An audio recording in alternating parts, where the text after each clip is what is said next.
देखेंगे करीब 3-4 दिन के बाद कि ईरान के जो हमले हैं इजराइल के ऊपर वो हल्के पड़ने शुरू हो गए हैं। देखिए, इनकी सप्लाई काट दी है। ईरान जो भी बनाता था वो भी खत्म हो रहा है। इजराइल की सप्लाई चालू है। वेस्टर्न वर्ल्ड पूरा का पूरा सप्लाई कर रहा है हथियार। तो देखिए, इजराइल की जो सप्लाई चेन है वो बरकरार है, लेकिन ईरान की सप्लाई चेन कट चुकी है। कोई जहाज नहीं उड़ रहा वहां पे। एक चाइनीज, आपने बताया था कल परसों अपनी शो पे कि एक चाइनीज जहाज बेचारा गरीब सा वहां पे आके लैंड करा है, तो क्या ही दे गया होगा वो।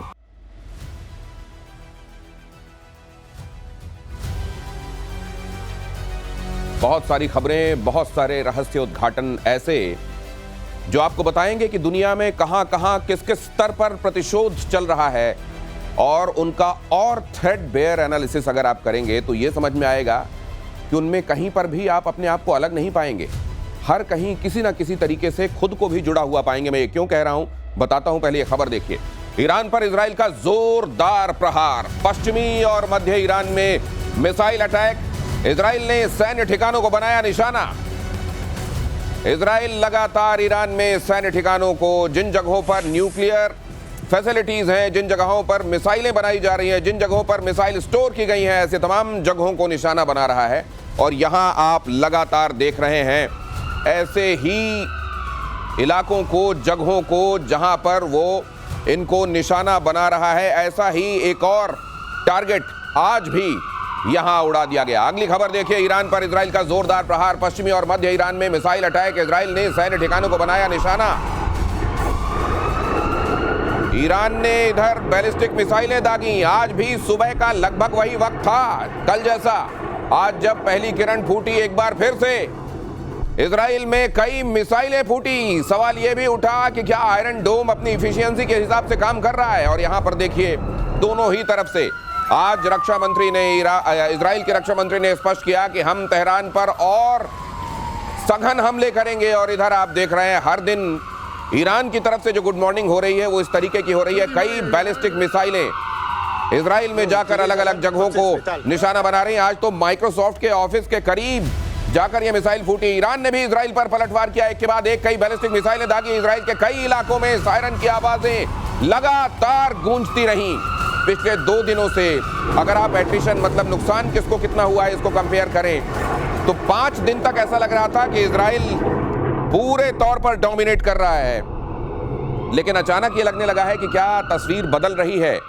और यहां निश्चित रूप से अब लोगों के दिमाग में ये भी उमड़ घुमड़ रहा है कि अमेरिका, ये 2 हफ्ते की बात, कई लोग तो ये भी कह रहे हैं, जैसे अगर आप पश्चिम के अखबार पढ़ें, वॉल स्ट्रीट जर्नल जिसने पहली बार ये कहा कि शायद अब अमेरिका भी इसमें इन्वॉल्व होगा, ट्रंप ये मूड बना रहे हैं। इसमें यह भी कहा गया कि 2 हफ्ते का वक्त, ये 2 हफ्ते, कई लोग ये भी कहते हैं कि ट्रंप के बड़े फेवरेट है, अक्सर वो जब मियाद मांगते हैं तो 2 हफ्ते की बात करते हैं। एयर मार्शल पीके श्रीवास्तव मेरे साथ आज यहाँ इस चर्चा में जुड़ रहे हैं। और कर्नल साहब, बहुत स्वागत है आपका। शैलेंद्र सर भी मेरे साथ जुड़ गए हैं, अक्सर वो खबर का सीरियस पहलू आपको समझाते हैं। मेजर गौरव आर्य मेरे साथ जुड़ रहे हैं, बहुत स्वागत है सर। जहां जिस डेस्टिनेशन से भी आप जुड़े हुए हैं, we are missing you in the studio. लेकिन पहले तो मैं ये जानना चाहता हूं कि ये नाप जोख, ये जो पलड़ा ऊपर नीचे हो रहा है दोनों का, ये इसमें अब आखिरकार क्या अगले 2 दिनों 3 दिनों में कुछ सिनेरियो बदलेगा, या इसी तरीके से गुड मॉर्निंग होगी ईरान की तरफ से? देखिए, मुझे ऐसा लगता है कि अब धीरे धीरे आप देखेंगे करीब 3-4 दिन के बाद कि ईरान के जो हमले हैं इजराइल के ऊपर वो हल्के पड़ने शुरू हो गए हैं। देखिए, इनकी सप्लाई काट दी है। ईरान जो भी बनाता था वो भी खत्म हो रहा है। इजराइल की सप्लाई चालू है। वेस्टर्न वर्ल्ड पूरा का पूरा सप्लाई कर रहा है हथियार। तो देखिए, इजराइल की जो सप्लाई चेन है वो बरकरार है, लेकिन ईरान की सप्लाई चेन कट चुकी है। कोई जहाज नहीं उड़ रहा वहां पे। एक चाइनीज, आपने बताया था कल परसों अपनी शो पे कि एक चाइनीज जहाज बेचारा गरीब सा वहां पे आके लैंड करा है, तो क्या ही दे गया होगा वो। मेजर साहब, लेकिन जैसे 2-3 और उड़े हैं चाइना से और अचानक रेडार से गायब हो गए हैं, जैसे ईरान के पास पहुंचे। नहीं, बिल्कुल बिल्कुल आप ठीक कह रहे हैं। देखिए, मैं कह रहा हूं कि 50 जहाज भी आ गए, लेकिन वॉर में जो खर्चा होता है, जो एट्रिशन होता है इक्विपमेंट का, ये मेरे दोनों सीनियर हैं जो आपके शो में हैं, they are very much my senior, they will tell you कि जितना आप इंटेंसिटी वॉर की बढ़ती है उतना आपका वॉर वेस्टेज रिजर्व है, या आपके और इक्विपमेंट है, मटेरियल है, मैन पावर है, उतनी तेजी से खर्च होता रहता है। वो आप कुछ नहीं कर सकते उसके बारे में। Simply Iran can not keep pace. Dinesh, Iran नहीं कीप पेस कर सकता है। और एक आखिरी बात मैं आपको बता दूं, इजराइल वहां पे मार रहा है जहां पे इनकी प्रोडक्शन फैसिलिटीज है, यानी कि जड़ पे मार रहा है। आप देखिए, ईरान कहता है हमने इस हेडक्वार्टर में मार दिया, वेरी गुड। ईरान कहता है हमने इस अस्पताल में मार दिया, एक्सीलेंट। हमने ये बिल्डिंग में मार दिया, यहाँ पे सॉफ्टवेयर हो रही। अरे जहां पे इजराइल के हथियार एक्चुअली डेवलप हो रहे हैं, जहां पे उनकी न्यूक्लियर साइट्स हैं, वहां पे कितने अटैक करे कोई ये भी तो बताया हमें। ईरान वो भी तो, और आज इन्होंने कोशिश करी थी ईरान के फॉरेन मिनिस्टर को मारने की, बेचारा बच गया। नहीं, वहां से ईरान ने डिक्लेयर कराया, ईरान से एक और स्टेटमेंट आया सर, जिसमें कहा गया कि हमारी न्यूक्लियर फैसिलिटीज को कोई नुकसान पहुंचा ही नहीं है, ये जाते हैं ऊपर बम मार के आ जाते हैं। मुझको लगता है एयर मार्शल पीके श्रीवास्तव ये असल में ये कह रहे हैं कि नहीं और मारो, यही जगह यहाँ पर और मारो। अब देखो दिनेश, पहली बात तो जो गौरव ने बोला है कि जिस तरह के 2-3 जहाज वहाँ गए हैं, उनकी जो टनेज है और जिस तरह के मिसाइल्स को इनकी ज़रूरत है, कम से कम बैलिस्टिक मिसाइल्स में SRBM की ज़रूरत है, IRBM की ज़रूरत है, MRBM की ज़रूरत है, वो बहुत भारी मिसाइल होती हैं। एक एक मिसाइल का वजन जो है 18-20 टन के आसपास होता है, उसमें कितनी आ सकती है, तो वो नहीं आ रही। इसका मतलब मिसाइल की सप्लाई और लॉन्चर्स, जिस तरीके से इजराइल लॉन्चर्स को अटैक कर रहा है, लॉन्चर्स नहीं रहेंगे, 2/3 खत्म हो चुके हैं। उसकी सूचना आ चुकी है, सप्लाई कम हो रही है। और आपने देखा जो वेव शुरू में आई थी, उसके बाद अब इक्का दुक्का आ रही हैं। और सबसे बड़ी बात जो गौरव ने कही है कि वो मार रहे हैं निशाना सिविलियन इंफ्रास्ट्रक्चर पे, और ये मार रहे हैं जड़ में। जो चाणक्य नीति है ना कि जड़ में मट्ठा डालो, जब मट्ठा डालोगे आप तो कुछ निकलेगा ही नहीं। तो एक महत्वपूर्ण बात यह भी कि अगर आप ये सोचते हैं कि बहुत बड़ा जखीरा ईरान के पास खुद का, अगर सप्लाई नहीं भी होती है तो लॉन्चर कहां से लाएंगे? अगली खबर देखिए कर्नल साहब, उसके बाद आपके पास आने वाला हूं। इजराइल के बीरशेबा शहर में मिसाइल अटैक, लगातार दूसरे दिन मिसाइल अटैक हुआ। माइक्रोसॉफ्ट बिल्डिंग के करीब गिरी मिसाइल, कई कारों में आग लगी, 6 लोग जख्मी, और ये तो आज पूरे दिन छाया रहा माइक्रोसॉफ्ट के करीब यहाँ पर ये जो हमला हुआ है। लेकिन इस तरीके के कई जगहों पर जाकर आज फिर से मिसाइलें गिरी हैं। हालांकि एक्सपर्ट्स ये समझ रहे हैं कि अब धीरे धीरे, वो जो कह रहा है कि अभी तो हमने शुरुआत, आज असल में जवाद हुसैनी साहब ये कह रहे थे, जो भारत में राजदूत हैं ईरान के, उन्होंने कहा कि भारत को इसमें आना चाहिए, और अगर भारत पहले ही शांति के लिए आवाजें उठाता तो ये इजराइल जैसे देश इस तरीके की हिमाकत करते नहीं। लेकिन ये हुआ नहीं। अभी भी हम ये कह रहे हैं कि हमारे पास बहुत सारी गोपनीय ताकत है जिसके बारे में हमने विश्व को बताया नहीं है, और दुनिया की भलाई इसी में है कि हमको और ना छेड़ा जाए। जय हिंद, नमस्कार दिनेश जी। आजकल आप ना सीरियस वाले पार्ट आप ले लीजिए, गंभीरता मैं ले लेता हूँ। लीजिए प्लीज। गंभीर बात ये है अब कि जो ये 2 सप्ताह का टाइम और पिछले कुछ दिन को अगर आप एवेलुएट करेंगे, ये आपको मैंने उस दिन भी कहा था जिस दिन आपने बात करी थी कि ईरान ने बोला कि हमने F-35 गिरा दिए, याद है? मैं कहा जी आपने 2 गिराए, आपने 3 गिराए, आपका क्या गिरा आपको पता ही नहीं चला। देखिए, जो इजराइल और ईरान के टारगेटिंग में जो फर्क है, आप देखते जाइए, न्यूक्लियर की जगह आपकी मार दी, मिलिट्री इंस्टॉलेशन मार दिए, आपके साइंटिस्ट मार दिए, आपके लीडर्स मार दिए, आपके यहाँ एक वैक्यूम क्रिएट कर दिया। सबसे बड़ी बात, आपकी वो जो स्ट्रैटेजिक रिफ्यूलिंग पावर के जो पॉइंट्स हैं वो आपके डिस्ट्रॉय कर दिए। आपने बदले में क्या किया? आपके पास सिर्फ एक चीज थी, ईरान, क्या जी हमने टेल अवीव के ऊपर 10 बम गिरा दिए, 20 बम गिरा दिए, 30 बम गिरा। हुआ क्या? बात ये है कि असल में किसका ऑब्जेक्टिव, जो फाइनल ऑब्जेक्टिव तय किया गया है, वो सर्व हो रहा है। इजराइल पर ईरान का जबरदस्त ड्रोन अटैक। इजराइल ने ड्रोन को हवा में रोक लिया, नौसेना और वायुसेना ने रोके ये सभी ड्रोन्स। यहाँ पर ड्रोन के जरिए भी हो रहा है। ड्रोन कई जगह और छोटी मिसाइलें इसलिए भी भेज दिए जाते हैं ताकि वहाँ एयर डिफेंस को एंगेज किया जा सके और बड़ी मिसाइलें भेजी जा सके। एडिशन की चर्चा दोनों तरफ हो रही है, कितना खर्च हो गया दोनों तरफ से, हर एक दिन वॉर में कितना खर्च दोनों कंट्रीज कर रही है, इसका भी जिक्र हो रहा है। किसकी हालत ज्यादा खराब हो रही है, इसका भी जिक्र हो रहा है। लेकिन एक बात और कही गई मेजर गौरव आर्य, और ये भी जवाद हुसैनी ने कही कि जिस तरीके से न्यूक्लियर की बात छोड़कर ज्यादा ये कह रहे हैं कि वहां हम लीडरशिप को हटाकर अपनी तरह की लीडरशिप एस्टेब्लिश करना चाहते हैं। इनका असल में शुरू से मकसद यही है, क्योंकि हमने तो ये स्पष्ट कर दिया था कि न्यूक्लियर हम बनाने का इरादा भी नहीं रखते। देखिए, जब तक आप सांप का सर नहीं काटेंगे तो कुछ नहीं बदलेगा। अगर ये कहते हैं कि न्यूक्लियर नहीं बनाएंगे, तो ये तो कई बार 10 बार पहले भी कह चुका है ईरान फिर चोरी से बनाता है। इसीलिए इस बार राइजिंग लायन जो है, राइजिंग लायन पुराना झंडा है, जैसे कि कल हमने शो में बताया था। राइजिंग लायन जो ऑपरेशन है वो एक्चुअली ईरान का शाह के जमाने का झंडा है। तो ये शाह के रूल को वापस लाना चाहते हैं, और ये रेजिम चेंज ऑपरेशन है, ये मुंह पे बोल रहे हैं। इसमें कौन सी ढकी छुपी बात है? वो तो सामने मुंह पे बोल रहे हैं इजरायली कि भाई इसको निपटाना है।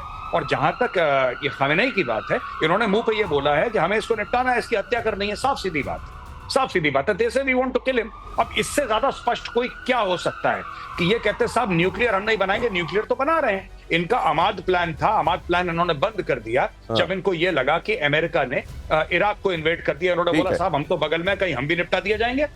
तो तब से ये बात चल रही है। फिर ये डुअल टेक्नोलॉजी की तो बात आप ये कह रहे हैं कि इसमें कोई ऐसी बड़ी डिस्कवरी करके वो नहीं लाए हैं, एक्चुअली ऑब्जेक्टिव ये था, और अगर वो कह रहे हैं तो एक्चुअली उनको लेट रियलाइजेशन हो रहा है, होना यही था। अगली खबर आपको बता दूं, उसके बाद आ रहा हूं। इजराइल का ईरान के परमाणु सेंटर पर अटैक, इजराइल की बमबारी से तेहरान भी कांपा।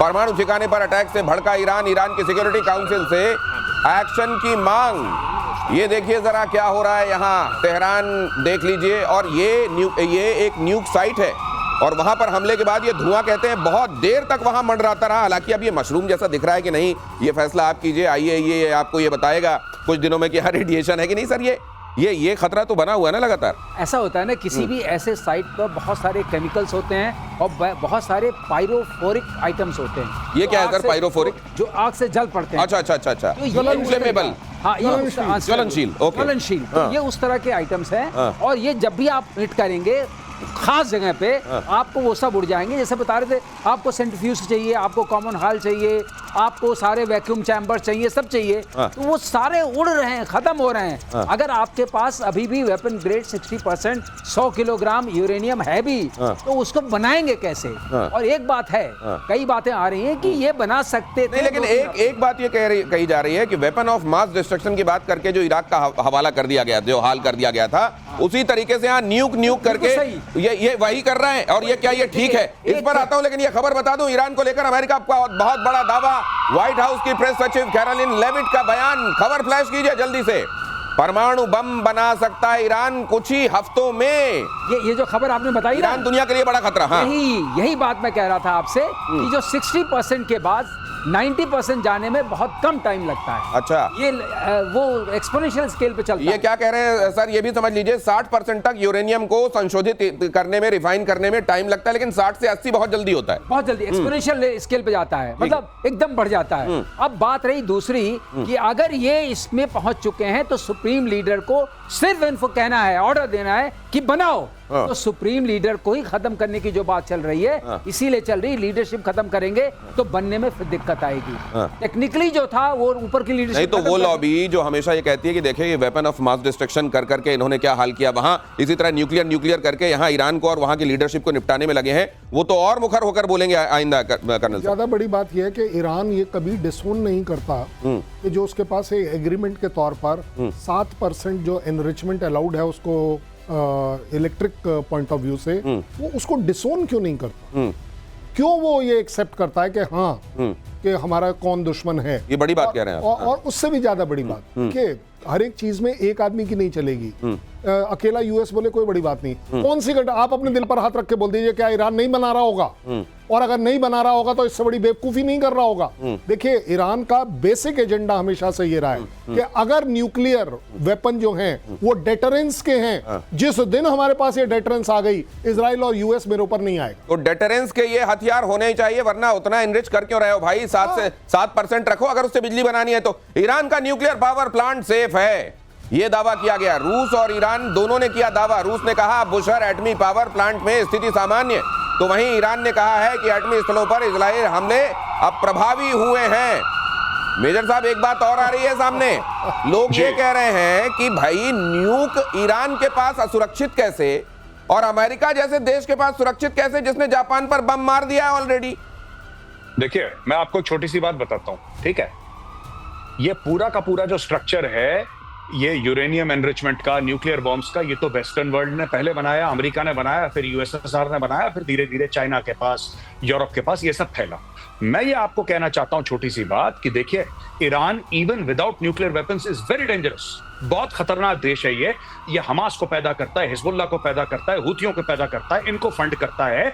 इनकी लीडरशिप को खत्म करना होगा। आपको चुन चुन के जिस ये गड्ढे में बिल में घुसे वहां पे जाके इनको खत्म करना होगा। ये कश्मीर में आग लगाएंगे। क्या बात कर रहे हैं लोग, जिनको पता ही नहीं है क्या चल रहा है। इन्होंने कोशिश करी है कश्मीर में, पर ये कर नहीं पा रहे क्योंकि वहां पे इनको इतना ट्रैक्शन नहीं मिला। जिस दिन इनके पास न्यूक्लियर वेपन होंगे, ये भारत में आग लगाएंगे। इनकी फितरत में है ये। इट इज ये सिर्फ तो सर आज की अगर उस तारीख में मैं समस्या बता के रहा हूं। इलाज के तौर पर आप देख रहे हैं तो फिर तो इसके नहीं। मल्टीपल सेंटर्स हैं सर, फिर मैं तो आपको ईरान बता भर रहा नहीं हूं। बहुत जगह आपको दवाई लगानी मैं- पड़ेगी। मैं आपको बता रहा हूं, आप हर समय देखिए, ईरान ने हर समय पाकिस्तान को सपोर्ट करा है। इस्लामी ब्रदरहुड के नाम पे इन्होंने हर समय पाकिस्तान को सपोर्ट करा है कश्मीर में। ये सबसे पहले गए थे पाकिस्तान पहलगाम के बाद, उसके बाद इंडिया आए थे। भाई साहब मैं आपको एक बात कह रहा हूं, ये कश्मीर में आग लगाएंगे ये लोग, ये आतंकवादी देश है। इसको पहले ठोको, इसको पहले ठोको, तब जाके यहां पे शांति होगी। Think about your country. और इजराइल जो कर रहा है, इजराइल पूरी दुनिया की जंग लड़ रहा है, सिर्फ अपनी जंग नहीं लड़ रहा वो। और ये अमेरिका भी कहता है कि जिस दिन इनके पास न्यूक्लियर वेपन्स हुए ईरान के पास, ये अमेरिका के लिए खतरा है, इजराइल के लिए खतरा है, पूरी दुनिया के लिए खतरा है। ये पागलों की रेजिम है, ये पागल लोग हैं, दिमाग से पैदल हो चुके हैं, इनको निपटाना बहुत जरूरी है। तो क्या इनकी इजराइल सरकार जब ये नहीं कहता है गिरी। कि वो सिर्फ अपनी लड़ाई नहीं लड़ रहा है, वो एक तरीके से दुनिया की लड़ाई लड़ रहा है, तो क्या ये सच है? मैं आपसे ये भी जानूंगा, लेकिन उससे पहले ये खबर देख लीजिए। इजराइल के पीएम नेतन्याहू का बड़ा दावा, इस वॉर से विश्व का चेहरा बदल रहा है। ईरान से 60% मिसाइल लॉन्चर नष्ट कर दिए गए हैं। ये 2/3 बल्कि कह रहे थे श्रीवास्तव सर कि ये कर दिया गया है। अब अगर लॉन्चर ही नहीं रहेंगे, आपके पास पटाखे रहेंगे, वो बोतल जिसमें डालकर आप जलाते हैं वो नहीं रहेगी, तो किसमें डाल के, रेत में डाल के करेंगे? नहीं जाएगा वहां तक। ये ईरान, ये देखिए, अगर ये वाकई मिसाइल लॉन्चर्स इस तरीके से नष्ट कर दिए गए हैं तो 20,000 वाली गिनती जो गिनी जाती है वो असल में गिनती ही रह जाएगी। अगली खबर देखिए, ईरान में इजराइल का ड्रोन अटैक नाकाम। खोरम्बा में हेरन ड्रोन से अटैक किया गया। ईरान में ड्रोन को हवा में मारा गया। यहां ये भी आप खबर देख रहे हैं।